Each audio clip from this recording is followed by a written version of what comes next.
Hi world, hope everybody's doing well. I had a really interesting experience recently at a dinner, talking to a person I didn't know all that well about consumers and their behavior and how they get to decisions on whether or not to buy products and services. And I thought it was relevant for anybody out there who's building a new product or service, trying to gauge to what extent they built something that consumers are in love with, obsessed with, will keep coming back to buy more of.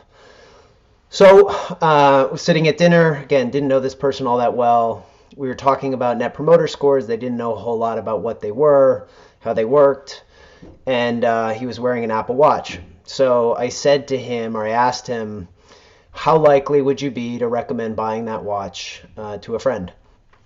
And his answer, and I gave him the scale, 1 out of 10. His answer was a 4 or a 5. And I asked him why. He said, well, I like it, but I think it's a bit of a frivolous purchase. It's not a need to have, and so I'm not sure I would go out of my way to recommend to a friend that they have to buy it. So then I asked him, if your watch broke, what would you do? He said, funny you ask, my watch did break. And the immediate next step was to go out and buy another watch. So, in that moment, it was pretty clear to me that while he might not recommend this to a friend, i.e. a low net promoter score, he did in fact break his watch and he went back out and bought another one.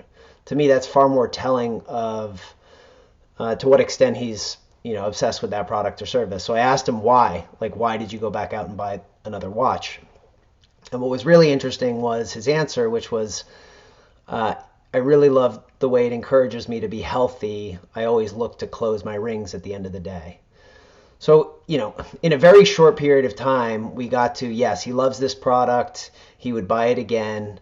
And most importantly, the reason why. What he didn't tell me was, oh, I love the way that it sends me notifications when I get an email. I love the way I can control IoT devices in my home through my watch. I don't have to pull my phone out of my pocket. Because the watch obviously has lots of features and benefits, but clearly what was most important to him in this case was the way it encouraged him to be healthier. Anyway, I share this because I thought it was a pretty revelatory conversation, really got at the heart around how consumers make decisions. And I think most importantly, I know we think this net promoter score is becoming, critically important in the Bible. I just encourage people to think about other ways to determine and assess to what extent they've built products and services that consumers are, really obsessed with. So hopefully this is helpful for you all, and good luck out there. Bye.